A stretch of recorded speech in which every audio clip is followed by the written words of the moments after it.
Bonjour et bienvenue à tous. Un homme homard avec des pinces de crustacés et des tendances criminelles, une femme oiseau qui roucoule sur scène ou encore un véritable garçon loup-garou en chair et en os. Voici donc les 10 phénomènes de foire dont vous ne supposiez même pas l'existence. Allez, on commence. Grady Stiles Jr. n'est pas seulement qu'un phénomène de foire ordinaire, et en visionnant cette séquence, vous allez vite savoir pourquoi.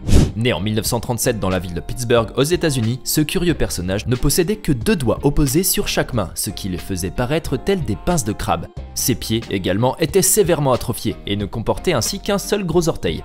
Ces étranges malformations au niveau de ses membres donnaient à Stiles un aspect de crustacé humanoïde, ce qui lui valut son surnom d'homme homard. C'est d'ailleurs avec ce sobriquet que Stiles se fera connaître dans toute l'Amérique, en tant que bête de foire dans le cirque de son père. L'homme homard était en effet devenu l'une des attractions les plus populaires du pays, et le jeune homme gagnait donc plutôt bien sa vie. Mais le destin de Stiles allait basculer de manière vertigineuse, lorsqu'il décidera de quitter le monde du cirque et du spectacle afin de fonder une famille. Il s'est avéré en effet que le jeune homme possédait des pulsions criminelles et un caractère très brutal, qui le poussa à martyriser et à rudement maltraiter sa famille. Il devint si violent et sociopathe qu'il tua carrément de sang-froid le jeune fiancé de sa fille aînée afin qu'elle ne l'épousât point. Curieusement, l'homme homard ne fera pas de prison pour ce meurtre, car aucun établissement n'était en mesure de l'accueillir à cause de ses difformités. Sa peine sera ainsi commuée en 15 ans de mise à l'épreuve, et Stiles coulera alors des jours heureux, sachant qu'il a échappé à sa punition. Toutefois, son destin allait encore le rattraper, puisqu'il fut victime d'un assassinat commandité par son propre beau-fils en 1992. Si vous êtes amateur de comics et autres romans graphiques américains, vous connaissez très probablement le chef-d'œuvre Black Hole de l'auteur à succès Charles Burns. Cette bande dessinée en noir et blanc et à l'ambiance très glauque suit les mésaventures d'une bande d'adolescents infectés par un parasite qui leur fait subir d'horribles mutations. Grâce à la fluidité et à l'originalité du scénario, ainsi que du coup de pinceau de ses dessinateurs hors pair, Black Hole a été un véritable best-seller qui a fait l'unanimité auprès du public et des critiques réunis. Mais il faut savoir que Charles Burns a puisé son inspiration au sein d'un univers bien réel, celui des phénomènes et bêtes de foire qu'on exhibait jadis dans les carnavals itinérants. La plupart de ces personnages sont en effet calqués sur de vraies personnes qui possédaient une ou plusieurs particularités physiques fort peu communes. On vous laisse donc admirer ces figures difformes qui ont inspiré à la création de ces personnages et de cette histoire pour le moins lugubre et sinistre. Il fut un temps où l'ignorance était à ce point répandue que l'on jugeait les gens atteints d'une maladie dégénérative ou d'un handicap flagrant tels des monstres de foire. Cette époque, heureusement révolue, a néanmoins permis l'exploitation de ces pauvres infirmes pour amuser le public et engranger des gains non négligeables. L'artiste américaine Minnie Woolsey, plus connue sous son nom de scène Cuckoo the Bird Girl, faisait partie de cette catégorie de personnes opprimées et exhibées tel un vulgaire animal exotique. Minnie, qui est née en 1880 dans l'état de Géorgie, souffrait d'un trouble congénital extrêmement rare, appelé syndrome de Virchow-Seckel. Cette terrible maladie entravait considérablement sa croissance osseuse, ce qui lui donnait un aspect très singulier rappelant celui d'un petit volatile. Sa taille lilliputienne, agrémentée d'un visage très étroit, d'un nez en forme de bec et de très grands yeux, finissait en effet par la faire ressembler à un oiseau. Minnie était également complètement chauve et édentée, et compte tenu de sa déficience mentale, elle ne pouvait s'exprimer qu'avec une sorte de charabia totalement incompréhensible. Il n'en fallait alors pas plus pour faire d'elle une véritable bête de foire, en jouant justement sur son handicap pour lui créer un personnage mystérieux de femme oiseau. C'est donc ainsi que naquit la légende de Cuckoo the Bird Girl, avec la souffrance physique d'une pauvre handicapée, à qui on a mis un costume de froufrou et collé une plume sur la tête. L'homme fort est une attraction ultra populaire chez les forains, et chaque cirque ou carnaval ambulant digne de ce nom possède leur propre version d'Hercule. Isaac W. Sprague, quant à lui, n'était pas ce que l'on pouvait qualifier de force de la nature, lui qui ne pesait que 19,5 kg à l'âge de 44 ans. Du haut de ses 1,68 m, Isaac Sprague était en effet littéralement maigre comme un clou, bien qu'il avait un appétit plutôt vorace et qu'il s'alimentait comme une personne parfaitement saine. Né en 1841 à East Bridgewater dans le Massachusetts, Isaac avait eu une croissance normale jusqu'à l'âge de ses 12 ans, où il avait commencé à perdre du poids de manière totalement inexpliquée. Ne possédant ni l'endurance ni la force pour pouvoir travailler, il décida de gagner sa vie en intégrant une troupe de cirque ambulant, où il ne faisait qu'exhiber sa maigreur maladive face à des gens ignares et crédules. Isaac se fit alors appeler le squelette vivant, et son numéro était l'un des plus plébiscités de tout le spectacle forain. Comme la quasi-totalité des phénomènes de foire, Ella Harper était une jeune femme dont les souffrances et les singularités physiques ont été exploitées pour gagner de l'argent.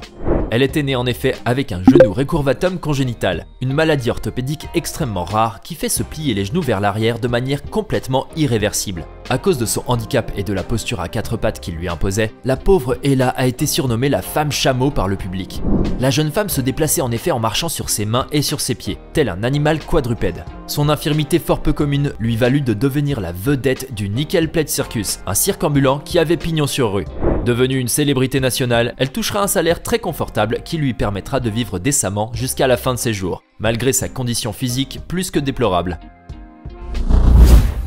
Fondé en 1871 aux États-Unis, le fabuleux cirque Barnum acquit très rapidement une notoriété et un prestige mondial, à tel point qu'on le surnomma The Greatest Show on Earth. L'immense succès de cette troupe de cirque itinérante ne tenait en fait qu'aux nombreux spectacles de freak show qu'on y présentait, et dont le cirque Barnum en avait fait quasiment sa spécialité. Les gens de tous horizons se pressaient pour voir les derniers numéros, et surtout les plus récents spécimens de monstres humains et de phénomènes de foire, ramenés de quelques contrées lointaines et exotiques. Josephine Myrtle Corbin faisait justement partie de ces freaks que l'on exhibait sous les chapiteaux, afin de dévoiler leur difformité ou leur étrangeté, face à un public assoiffé d'insolites. Cette jeune femme originaire du comté de Lincoln au Tennessee était née avec une malformation congénitale très particulière. En effet, bien qu'elle fût née en très bonne santé, la sage-femme qui l'avait accouchée découvrit vite qu'elle possédait 4 jambes presque entièrement formées.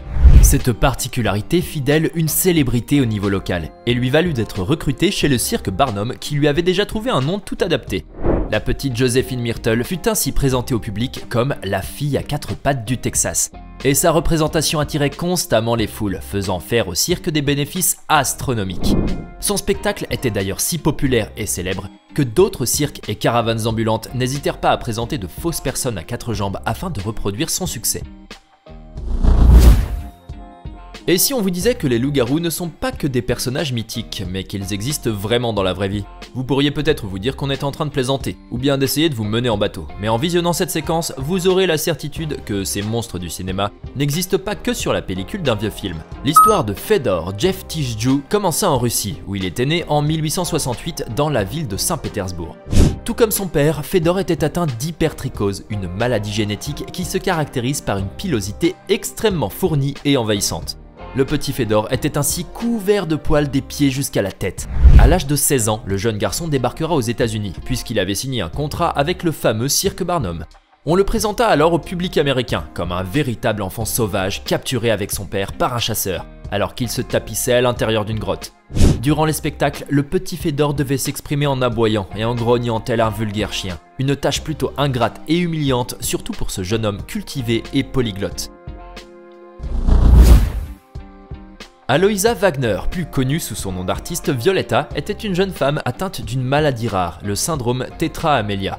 Cette pathologie congénitale se caractérise par l'absence totale des 4 membres, ainsi que d'autres difformités du visage, du crâne et du bassin. Aloïsa naquit donc sans bras ni jambes et a dû très tôt s'acclimater à vivre sans l'aide de ses membres. Elle a ainsi appris à se déplacer toute seule en sautillant sur le bas de son torse et pouvait aussi utiliser sa bouche pour manier des objets de la vie courante. Afin de gagner sa vie, la jeune femme débutera une carrière en tant que chanteuse avant d'être repérée par les recruteurs du cirque Barnum, qui sillonnaient les États-Unis à la recherche de phénomènes de foire. Son numéro consistait à porter de somptueuses robes et à chanter avec sa voix suave, mais les spectateurs se déplaçaient surtout pour la voir exposée sur un petit tabouret en bois avec ses membres supérieurs et inférieurs manquants. Malgré son handicap majeur et son statut de fric, la jeune femme arrivera néanmoins à réussir sa vie et à trouver le grand amour. Aloïsa Wagner surmontera ainsi toutes les difficultés de son état physique avec flegme, ce qui reste un bel exemple de persévérance et d'espoir. Maximo et Bartola étaient 2 frères et sœurs d'origine salvadorienne, qui avaient été exposés comme phénomène de foire à la fin des années 1840. Tous 2 étaient atteints de microcéphalie, un trouble congénital qui affecte le développement de la boîte crânienne et du cerveau, et qui provoque une dégénérescence des facultés cognitives. Cette pathologie donnait ainsi aux 2 frères et sœurs un aspect très singulier, avec de minuscules crânes qui les faisaient ressembler à ces mythiques têtes réduites de certaines tribus sauvages en Amazonie. Cette difformité congénitale de Maximo et Bartola les propulsa au rang de superstars bien malgré eux, car ils furent exposés dès leur plus jeune âge comme bêtes de foire aux 4 coins du monde. De vils usurpateurs avaient en effet réussi à obtenir la garde de ces pauvres enfants auprès de leur mère, lui faisant miroiter un avenir meilleur pour sa progéniture. Ces hommes sans scrupules les ont ensuite fait passer pour d'authentiques enfants aztèques et ont élaboré toute une histoire rocambolesque sur leur prétendue découverte, dans le temple d'une ancienne cité mésoaméricaine perdue. Et comme toujours sur votre chaîne YouTube préférée, on vous a réservé le meilleur pour la fin, avec cette sublime Circus Freak qui semble tout droit sortie d'un film d'horreur des années 60. Cette magnifique jeune dame est née avec une grave malformation congénitale au bras, qui comme vous pouvez le voir est complètement atrophié. En effet, le bras droit de cette belle jeune femme est littéralement inexistant, laissant place à une main directement soudée à son épaule. Mais loin de la rendre hideuse ou repoussante, cette étrange infirmité ne fait que lui octroyer plus de charme et de mystère. Sa beauté naturelle transcende en effet toute l'image et nous plonge littéralement dans une sorte de transe amoureuse, comme si on était ensorcelé par son magnifique regard. Admirez donc la grâce et la féminité qui se dégagent de son corps tatoué. Et dites-vous que même sans ses deux bras, cette sublime créature demeurera une reine qui régnera à jamais sur le cœur de ses amants. Et voilà, c'est tout pour aujourd'hui. Que pensez-vous de ces 11 Circus Freaks dont vous ne supposiez même pas l'existence? Lequel d'entre eux vous a d'ailleurs le plus impressionné? Dites-le nous dans les commentaires, et si cette vidéo vous a plu, n'oubliez pas de mettre un like, de vous abonner et d'activer les notifications. A bientôt pour de nouvelles découvertes hors du commun.